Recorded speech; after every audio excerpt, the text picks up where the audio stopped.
Dinas Lingkungan Hidup Kabupaten Oki akan melakukan pendataan untuk titik pembuangan liar sampah, baik di pinggiran jalan maupun lingkungan perumahan dan pasar.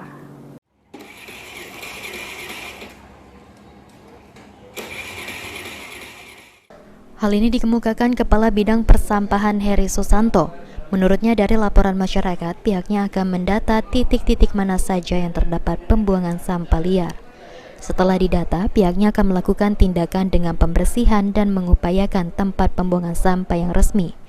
Dengan jumlah petugas kebersihan mencapai ratusan orang, masyarakat diharapkan dapat mendukung dan mensupport dalam penanganan titik pembuangan sampah liar, sehingga tidak mengganggu estetika dan kenyamanan masyarakat sendiri.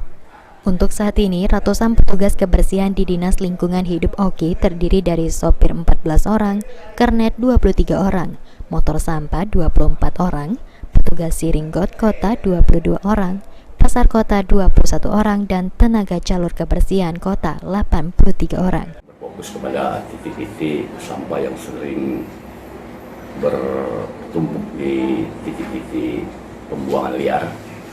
Ini akan berupaya kami sebagai Kabid Baru kedepannya akan menertibkan sampah-sampah yang berserakan ini. Mungkin juga kedepannya kami juga akan mengaktifkan bank-bank sampah. Ahmad Romawi, PAL TV.